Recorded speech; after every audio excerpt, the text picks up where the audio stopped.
सहमति से कहीं पर दो मित्र बैठे हुए हैं या सड़क पर दो मित्र साथ चल रहे हैं, हो सकता है अगर एक कोई लड़का लड़की है, वो भाई बहन भी हो सकती हैं, उन पर किसी भी प्रकार की कोई कार्रवाई नहीं करेगा। एंटी रोमियो स्क्वाड का जो कॉन्सेप्ट था वो इस बात के लिए था कि बालिकाओं के विद्यालय के बाहर, किसी सार्वजनिक स्थल पर, भीड़भाड़ वाले स्थल पर हमारी महिला कांस्टेबल सादी वर्दी में जाकर के उसका परीक्षण करेगी और वहां पर उसके इर्द गिर्द जो है बाकी अन्य हमारे जो पुलिस के कर्मी होंगे वे तैनात रहेंगे।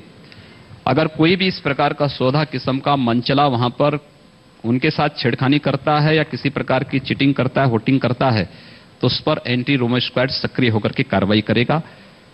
देखिए, हम लोगों ने इसमें लगभग 15,000 कार्रवाई पूरे उत्तर प्रदेश के अंदर की। 15,000 में से लगभग 14,000 के आसपास लोगों को पकड़ करके और उनके अभिभावकों के हवाले किया गया। 500 के आसपास ऐसे लोग थे जिन लोगों को चेतावनी देकर के वहीं पर छोड़ा गया और 500 मामलों में हम लोगों को कार्रवाई करनी पड़ी पूरे उत्तर प्रदेश के अंदर। यह अभी भी चलेगा और मुझे लगता है कि चुनाव के दौरान मैंने इस बात को महसूस किया। हम लोग जाते थे, परिवार में कहीं अगर बैठना होता था तो वहां की बेटियां, घर की बेटियां इस बात को कहती थीं, घर की माताएं इस बात की शिकायत करती थी कि बालिकाएं विद्यालय नहीं जा पा रही हैं, इस प्रकार की स्थिति है। तो उस समय फिर हम लोगों ने अपने लोक कल्याण संकल्प पत्र में इस बात का उल्लेख किया कि नहीं, anti Romeo squad Uttar Pradesh के लिए आवश्यक है। जिस प्रकार की अराजकता है इसमें हम लोगों को कड़े कदम उठाने पड़ेंगे। कुछ मामलों में इस प्रकार की गलतियां अवश्य पुलिस से हुई थी, लेकिन उस मामले में हम लोगों ने कार्रवाई भी की कि गाइडलाइन का उल्लंघन जिस भी पुलिसकर्मी ने, अधिकारी ने किया है, वहां पर तत्काल कार्रवाई भी ऊपर के अधिकारियों ने उन पुलिसकर्मियों के खिलाफ की जिन्होंने एंटी रोमियो स्क्वाड का दुरुपयोग किया। जब हमने आज तक इंडिया टुडे पे कहा कि योगी आदित्यनाथ जी हमारे साथ आने वाले हैं, हमने कहा कि फेसबुक के जरिए, ट्विटर के जरिए लोग सवाल भेजें, तो ढेरों सवाल आए। उनमें से मैं कुछ सवाल लेना चाहता हूं। शादाब मुश्तबा ने सवाल ये पूछा कि जो बिल्डर्स हैं उत्तर प्रदेश के, खासतौर से एनसीआर के रीजन में, वहां पे लाखों लोगों के लाखों रुपए ये लेके बैठे हैं, मध्यम वर्गीय फैमिलीज हैं और साल साल देर, बहुत साल हाउस नहीं दे रहे हैं, वो घर नहीं बना के दे रहे हैं। उनके खिलाफ योगी आदित्यनाथ क्या करेंगे? देखिए, real estate regulation act Uttar Pradesh में लागू हो चुका है, 1 मई से वो प्रभावी हो गया है। हम लोगों ने उसके लिए एक अथॉरिटी नियुक्त भी कर दिया है। बहुत जल्दी हम लोग उसके रेगुलेशंस लागू करने वाले हैं। नोएडा और ग्रेटर नोएडा के बायर्स मेरे पास आए थे। मैंने वहां के अधिकारियों को इस बारे में कहा कि एक बार बातचीत करके जितने भी रियल एस्टेट से जुड़ी हुई कंपनियां हैं उन सब से बातचीत हो जाए और उनसे इस बात के लिए कहा जाए कि उन्होंने जिस एग्रीमेंट के तहत बायर से पैसा जमा कराया है वे उसका पालन करें और उनकी समस्याएं क्या हैं उनको आप नोट करके सरकार को अवगत कराएं। अगर वह समय पर कार्रवाई नहीं करेंगे, समय पर उनकी समस्या का समाधान नहीं करेंगे, तो स्वाभाविक रूप से सरकार उस पर कार्रवाई करेगी, उनकी संपत्तियों को जब्त करेगी और बायर्स के हित में जितने भी कड़े कदम उठाने की आवश्यकता पड़ेगी तो हम लोग उसके बाद उठाएंगे। लेकिन एक बार हम बातचीत से इस समस्या का समाधान करना चाहेंगे। हम लोग सबसे पहले गोरखपुर गए, अब हम आपको लिए चलते हैं प्रधानमंत्री के चुनाव क्षेत्र वाराणसी। वाराणसी में हमारे साथ सुजीत झा हैं। अरे वाह, खूबसूरत लग रहा है वाराणसी का ये दृश्य। और सुजीत जी, बताइए कि वाराणसी के लोगों को क्या उम्मीदें हैं योगी आदित्यनाथ? देखिए, वाराणसी के लोगों को बहुत उम्मीदें हैं और हम लोग वाराणसी में मौजूद हैं रानी लक्ष्मीबाई के जन्मस्थली से सीधे लाइव। बहुत सारे लोग यहाँ पर समाज के विभिन्न तबकों के लोग मौजूद हैं और सवाल करना चाहते हैं मुख्यमंत्री जी से। चूंकि ये प्रधानमंत्री का संसदीय क्षेत्र है तो आशाएं पहले से ही काफी ऊंची है और मुख्यमंत्री के आने के बाद ये आशाएं और बढ़ गई हैं। लोग कुछ बेसिक सवाल है। हालांकि एक खुशखबरी ये भी है कि शहरी विकास मंत्रालय ने जो सर्वे जारी किया है उसमें बनारस को यूपी में सबसे साफ सुथरा शहर माना गया है। तो ये अपने आप में काफी आश्चर्यजनक है। बनारस को देखते हुए लोग खुश भी हैं, सवाल भी उठा रहे हैं। हम लोगों से सवाल जानना चाहेंगे। आप बताइए कि बनारस की मूल समस्या, क्योंकि प्रधानमंत्री का संसदीय क्षेत्र है, इसके बावजूद बात यह है कि जो कहा है कि 1 महीने के अंदर गड्ढे भर देंगे। यहाँ बनारस जो है गलियों का शहर है। आईपीडीएस के जो कार्य हो रहे हैं यहाँ पे लगातार शिकायत भी किया जा रहा है, मंत्री जी आ रहे हैं, लेकिन कंप्लायंस तो हो रहा है, कंप्लेन तो हो रहा है, लेकिन कंप्लायंस नहीं हो रहा है। हम माननीय मुख्यमंत्री से कहना चाहते हैं कि जो आईपीडीएस के काम है उस काम में तेजी लाए, क्योंकि आने वाला जो नगर निगम का चुनाव उसमें नुकसान हो सकता है। लेकिन मैं अपने भावी मुख्यमंत्री को जो है उनको मैं बनारस की तरफ से, मैं कांग्रेस का पार्षद भी हूं, लेकिन मैं उनको 10 में 10 नंबर देना चाहता हूं। इसी तरह ये आईपीडीएस का काम जो 1.5 ऐसे कांग्रेसियों का क्या फायदा बताइए, वो आपको 10 में 10 नंबर दे रहा है, तो बड़ी दिक्कत वाली बात है राहुल गांधी के लिए। जी सुजीत जी, एक और जल्दी से। जी, हम ये कहना चाहेंगे कि जो ये सवाल लोग यहाँ ये भी उठा रहे हैं कि जो बनारस का स्वरूप है गलियों का, वो उसको अक्षुण्ण रहने दिया जाए, उसमें कोई परिवर्तन ना हो। इसके बारे में आप बताइए क्या कहना चाहिए। देखिए, बनारस एक आध्यात्मिक और जो है कि सांस्कृतिक नगरी है, जहाँ पे बाबा विश्वनाथ, माता गंगा जी हैं।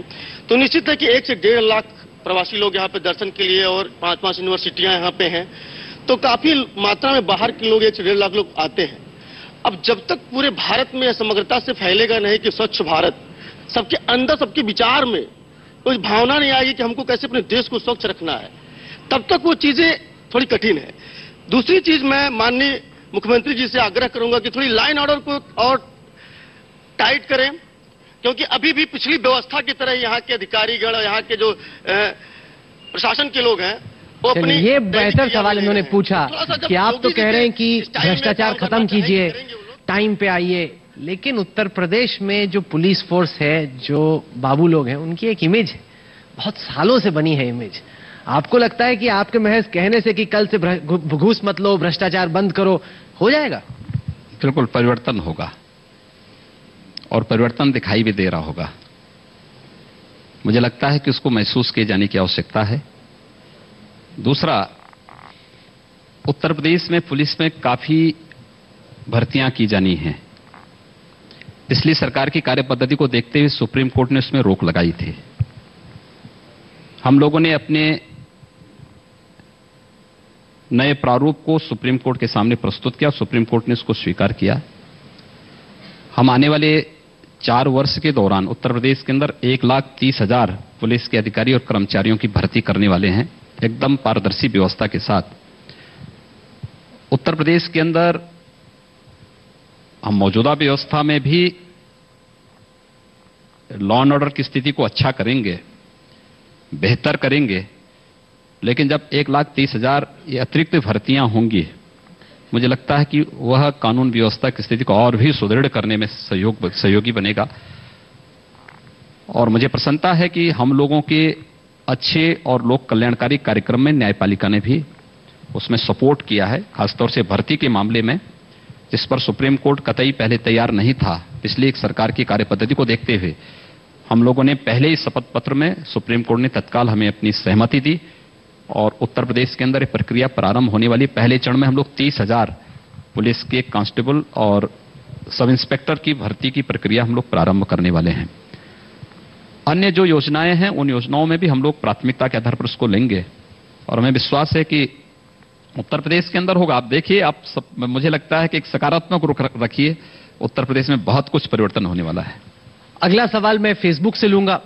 मनीष कुमार ने सवाल पूछा है कि क्या एक तरफ देखा जाए कि सक्सेसफुल बिजनेसमैन, जो कामयाब उद्योगपति हैं, उनकी श्रेणी में इस वक्त बाबा रामदेव है, सबसे तेजी से उन्हीं की कंपनी की वृद्धि हो रही है। देखा जाए नेताओं की श्रेणी में आप हैं, तो वो कह रहे हैं कि क्या योगी युग शुरू हो गया है? क्या अपने बच्चों को अगर जिंदगी में कहीं पहुंचाना है तो पहले कहते थे डॉक्टर बनाओ, इंजीनियर बनाओ, अब कहेंगे कि योगी बना दो, फिर ही कहीं पहुंचोगे जिंदगी में। एक अच्छा सवाल उनका है, और मैं स्वयं बहुत पहले से इस बात के लिए चिंतित था कि देश के अंदर संतों, सन्यासियों और योगियों की परंपरा कुछ कम होती जा रही थी। तो परिवार का हर सदस्य, हर परिवार अगर अपने एक एक सदस्य को हमारे साथ भेज देगा तो हमारी वो कमी पूरी हो जाएगी। और दूसरा, हम लोगों को इसकी शुरुआत प्रधानमंत्री श्री नरेंद्र मोदी जी से प्रारंभ करनी चाहिए। एक निष्काम कर्मयोगी के रूप में जिस प्रकार से देश को एक नई ऊंचाइयों तक पहुंचाने का कार्य उनके द्वारा हो रहा है, और एक निष्काम कर्मयोगी देश के प्रधानमंत्री जी भी हैं, और योग ऋषि के रूप में बाबा रामदेव जी ने भी जो कार्य प्रारंभ किया, सन्यास की उस अवधारणा को बदला है कि सन्यास का मतलब कटोरा लेकर के घूमना नहीं, बल्कि स्वावलंबन है, आत्मनिर्भरता है, समाज के सामने एक अच्छी स्थिति पैदा कर देना है, और वह कार्य बाबा रामदेव जी कर रहे हैं।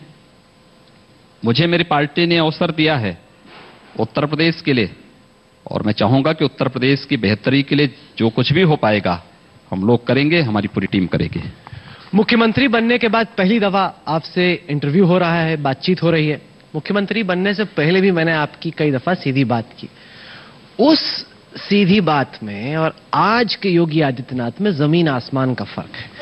तब एक तेज तरार, अग्रेसिव, एकदम दूसरे पे हावी होने वाले योगी आदित्यनाथ, अब आप आराम से मुस्कुरा रहे हैं, बैठ रहे हैं, बड़े बदले बदले नजर आ रहे हैं योगी जी आप। देखिए, मैं बदला हुआ नहीं हूं, मैं तो जो पहले था वही आज हूं, जो मेरी कार्य पद्धति पहले थी वही आज भी है।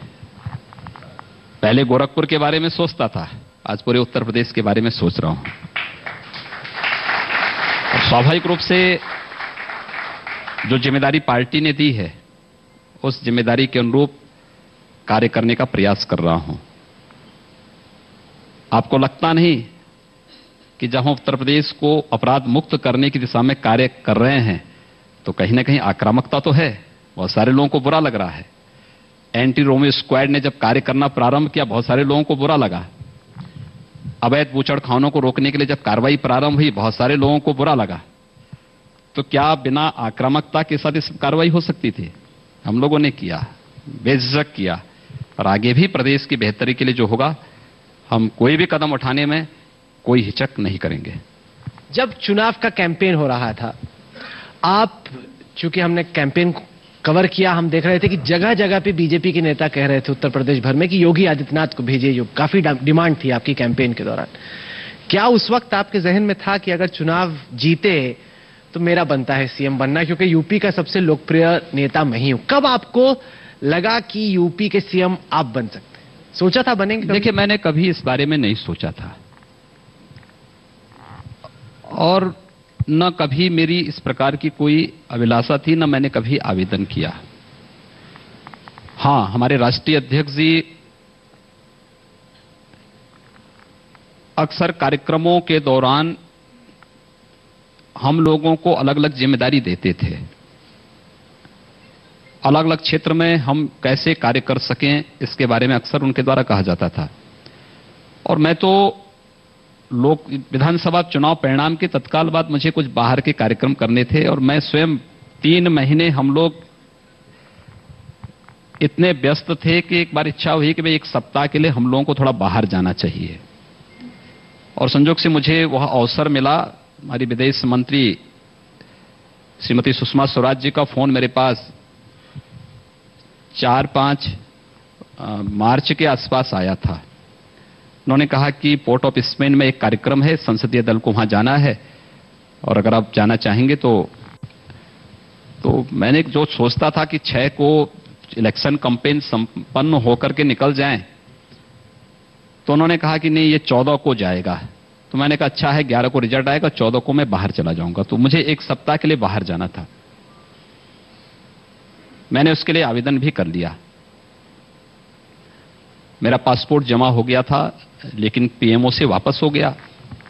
10 को जब पीएमओ से मेरा पासपोर्ट वापस हुआ तो विदेश मंत्रालय के एक अधिकारी ने मुझे अवगत कराया कि आपकी जगह दूसरे सांसद जाएंगे। तो मुझे थोड़ा निराशा हुई। मैंने कहा यार, पिछले 3 वर्ष से मुझे 3 बार अवसर मिले, लेकिन 2 बार तो मैंने स्वयं मना किया।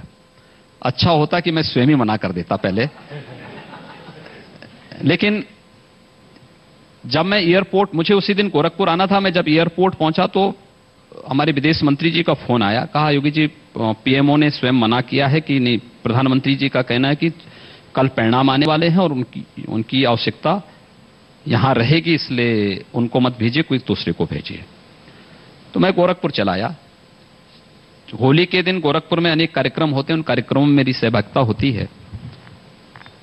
तो उन कार्यक्रमों में रहने के बाद मैं 14 15 को दिल्ली फिर पहुंचा। बीजेपी संसदीय दल की बैठक में इलेक्शन के तत्काल परिणाम के बाद मैं किसी भी नेता से मिला नहीं था, लेकिन संसदीय दल की बैठक में अपने राष्ट्रीय अध्यक्ष आदरणीय अमित शाह जी से मेरी मुलाकात हुई। तो उन्होंने कहा कि आप दिल्ली में हैं? मैंने कहा हाँ मैं दिल्ली में हूं। तो उन्होंने कहा कि कैसे आपसे मुलाकात, तो आप कब आ सकते हैं? मैंने कहा आप जब बताएं। प्रातःकाल संसदीय दल की बैठक 9:30 बजे से हमारी थी, लगभग 10:15 बजे मीटिंग समाप्त। उन्होंने कहा कि अगर आप अभी आ सकते हैं तो आ जाएं। थोड़ा गए, सामान्य बातचीत हुई, परिणामों की समीक्षा हुई। उसके बाद फिर मैं वापस आया। अगले दिन मैं गोरखपुर 17 को गोरखपुर चला गया। सायकाल उनका फोन आया अध्यक्ष जी का कि आप कहां हैं? मैंने कहा मैं तो गोरखपुर में हूं। अरे आप गोरखपुर चले गए, आपसे बातचीत करनी थी। मैं असमंजस में था कि कल सुबह तो मेरी बात हुई ही है। तो मैंने कहा अध्यक्ष जी फोन पे आप बता दीजिए क्या होता। उन्होंने कहा नहीं आप दिल्ली आइए। मैंने कहा दिल्ली? इस समय तो न यहां से कोई फ्लाइट है न कोई ट्रेन है। अध्यक्ष जी ने कहा कि ठीक है आप वहां रहिए, कल सुबह मैं एक चार्टर्ड भेज रहा हूं, आप उससे आ जाइए।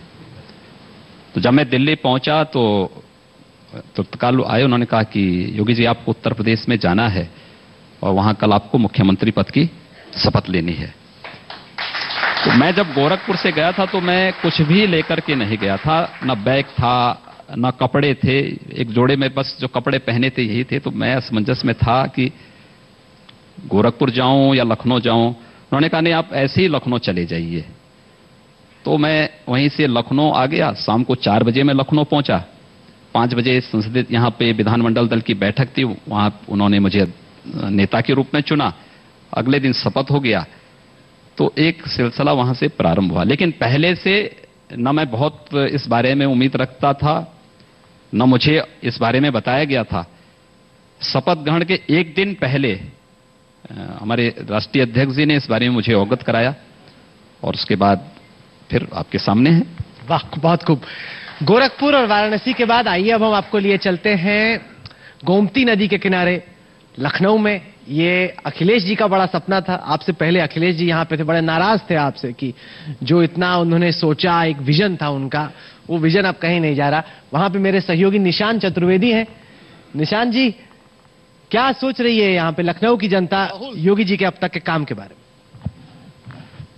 राहुल, गोमती रिवर फ्रंट पे मौजूद है और लखनऊ की जनता एक बात जरूर बोल रही है अभी यहां से योगी जी के चेहरे को देखकर, वो ये है कि योगी जी आप तो मुस्कुरा रहे हैं क्योंकि आप लखनऊ में हैं, लेकिन यहां की जनता की बात अगर की जाए, एक किसान हमारे साथ हैं, उन्नाव से हैं आप, क्या सवाल है?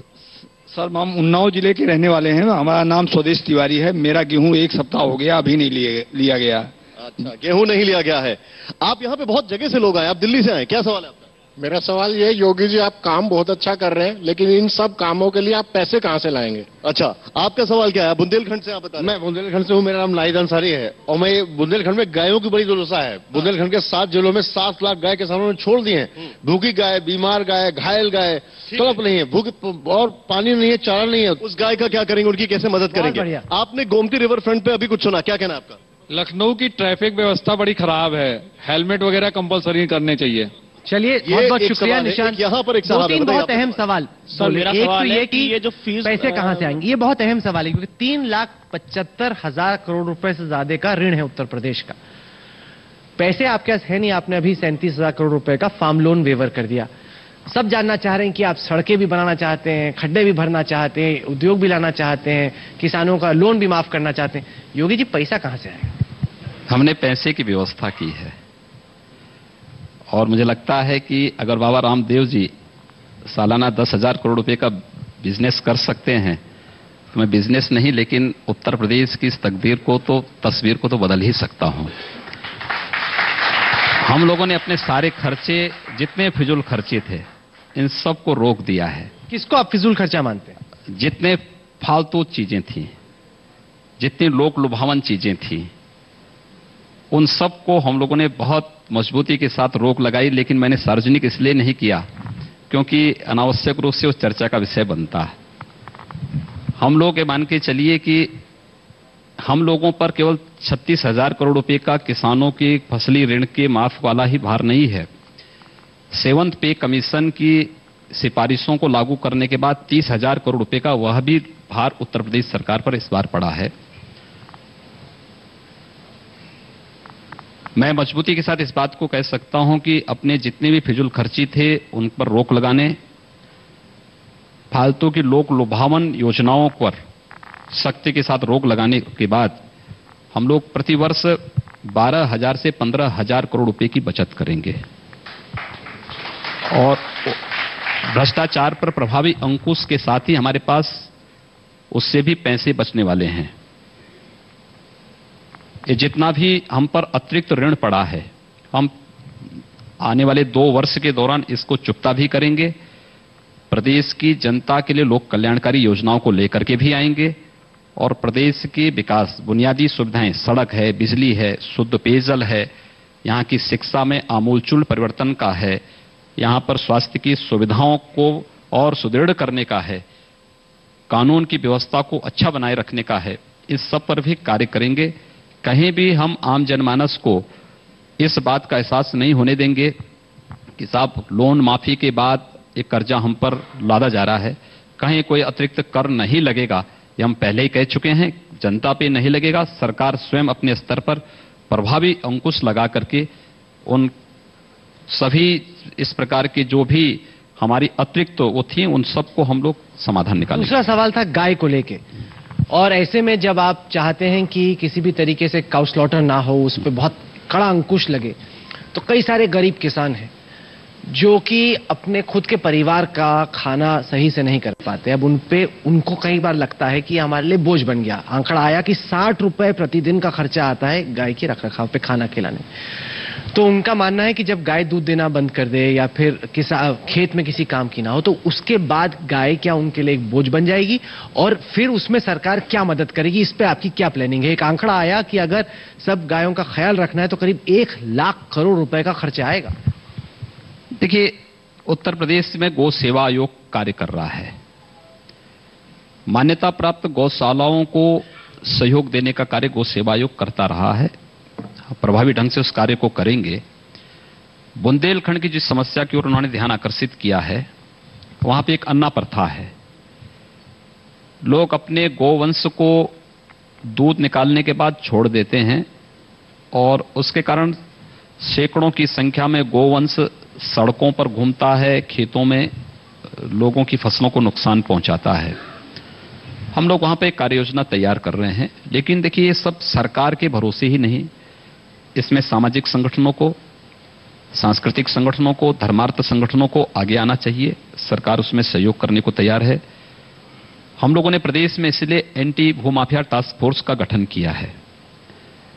एंटी भूमाफिया टास्क फोर्स गौचर भूमि को, सरकारी भूमि को, धार्मिक भूमि को और अन्य सार्वजनिक भूमि को चिन्हित करके उसका संरक्षण भी करेगी।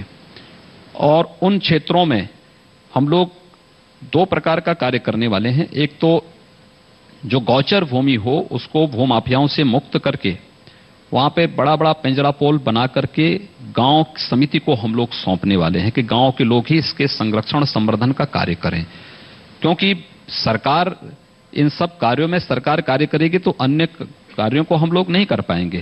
सरकार केवल सपोर्ट कर सकती है, सरकार उनके लिए सहयोगी बन सकती है। इस कार्य को हम लोग करने जा रहे हैं। दूसरा, प्रदेश के अंदर औद्योगिक विकास के लिए भी एक बड़ी कार्य योजना के साथ हम आ रहे हैं और वह आगरा लखनऊ और लखनऊ से बलिया तक पूर्वांचल एक्सप्रेसवे और एक बुंदेलखंड एक्सप्रेसवे के रूप में हम लोग बनाने जा रहे हैं। एक बड़ा लैंड बैंक सरकार उसमें बनाएगी और लैंड बैंक के माध्यम से उस क्षेत्र का औद्योगिकीकरण करेगी। इस पर हमारी कार्य योजना बहुत शीघ्र सामने आ जाएगी। योगी जी, ये बताएं कि गाय के नाम पे जो अपराध हो रहा है उसका क्या? हाल ही में हमने आज तक और इंडिया टुडे पे ऑपरेशन गौरक्षक पार्ट 2 चलाया, जिसमें हमने दिखाया कि किस तरीके से ऐसे लोग जो अपने आप को गौरक्षक कहते हैं, वो दावा कर रहे हैं कि हम पीटते हैं, टांग तोड़ देते हैं, खून नहीं निकलना चाहिए लेकिन ऐसी हड्डी तोड़ो कि वो खड़ा ना हो पाए। इस तरह की बात वो खुद कर रहे हैं। आपने बयान तो दिया है, लेकिन ये रोकेंगे कैसे?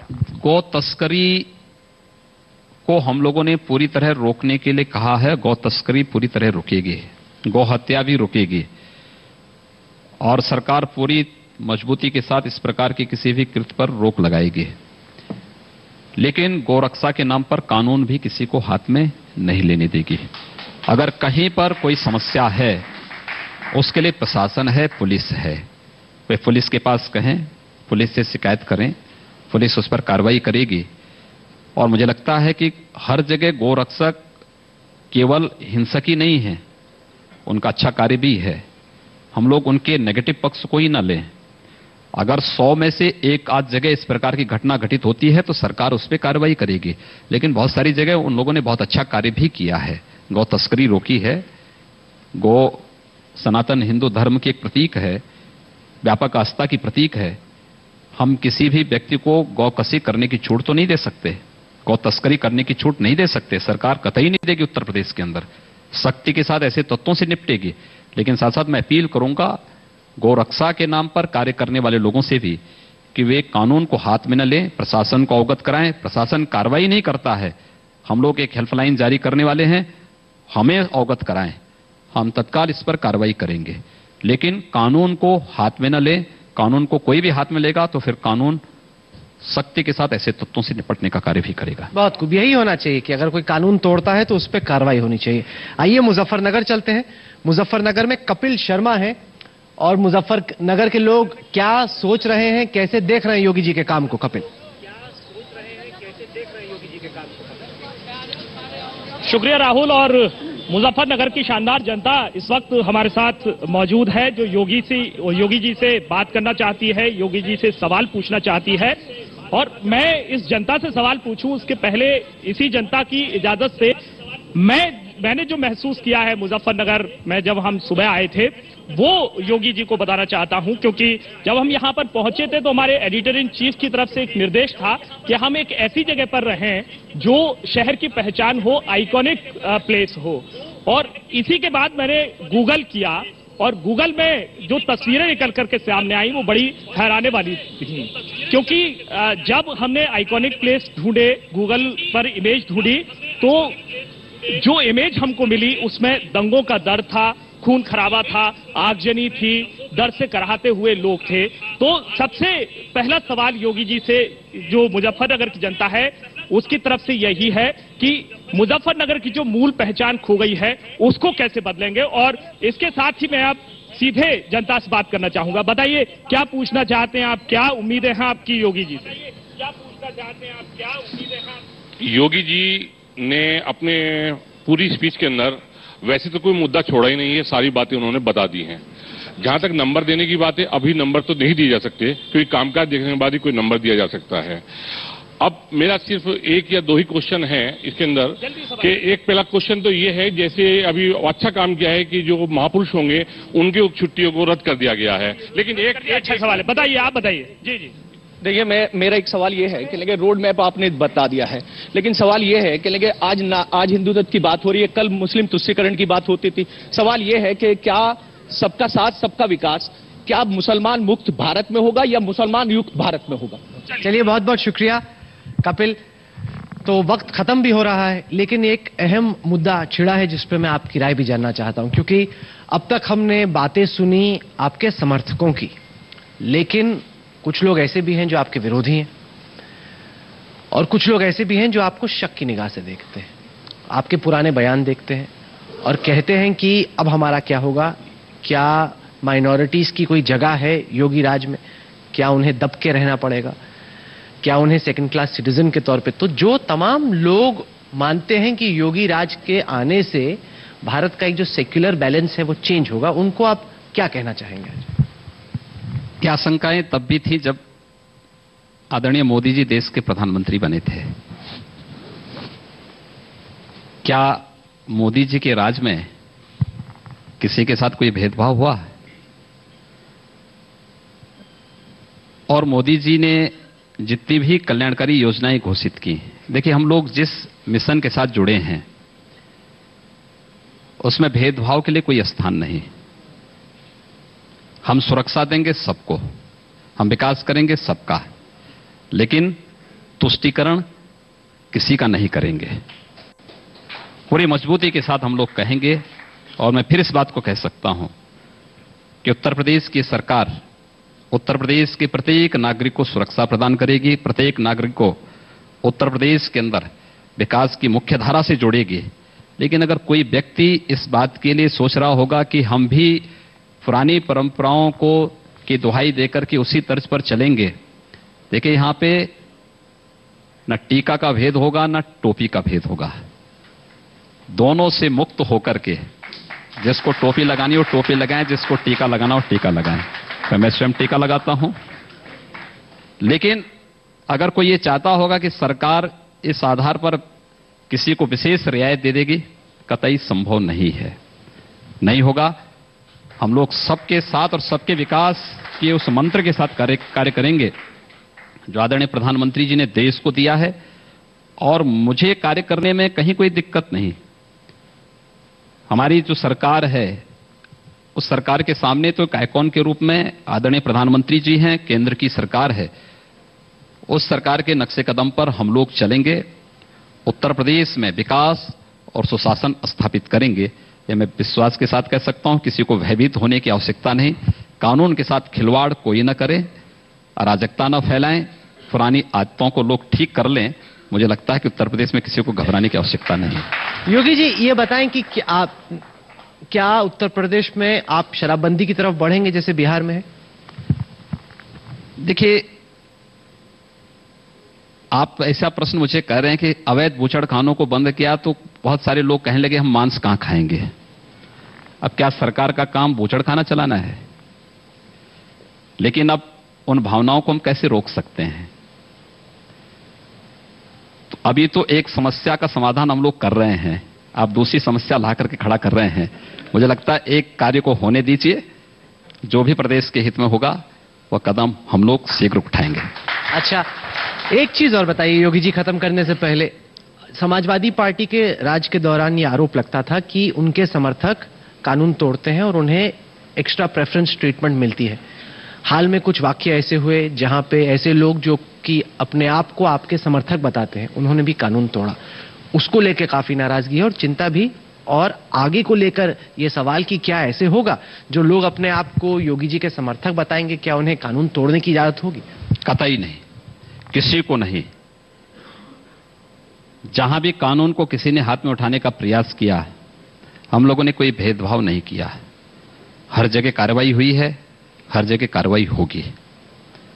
दूसरा, मैं इस बारे में भी उन लोगों को चेतावनी दूंगा जो लोग भारतीय जनता पार्टी को या हिंदू संगठनों को बदनाम करने के लिए छद्म रूप से गमछा ओढ़ करके गलत कार्य कर रहे हैं। चिंता मत न करें, वो बहुत शीघ्र हम लोग उनके ऊपर टूटने वाले हैं, और उन लोगों को खैर नहीं जो छद्म रूप से इन सब घटनाओं को अंजाम देकर के बदनाम करने का प्रयास कर रहे हैं। उन लोगों को हम छोड़ेंगे नहीं, वे सुधर जाएं और छद्म रूप से घूमना बंद कर लें, अपने उसी स्वरूप में वे लोग रहें जिसमें इससे पहले रहते थे। इस कार्रवाई को कतई हम लोग स्वीकार नहीं कर सकते हैं, और उत्तर प्रदेश के अंदर हम लोग इस चीज को कह चुके हैं कि कानून का राज होगा, किसी को भी कानून के साथ खिलवाड़ करने की छूट नहीं देंगे। हां, छद्म रूप से जो लोग भारतीय जनता पार्टी या सांस्कृतिक संगठनों को बदनाम करने का प्रयास कर रहे हैं, उन सब को भी हम चिन्हित करवा रहे हैं।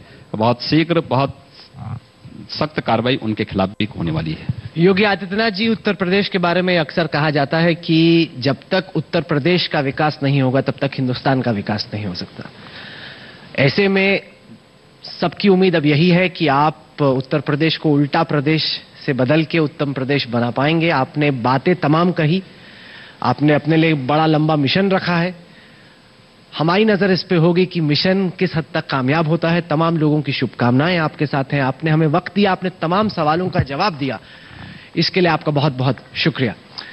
जोरदार तालियां उत्तर प्रदेश के मुख्यमंत्री योगी आदित्यनाथ के लिए। बहुत बहुत शुक्रिया।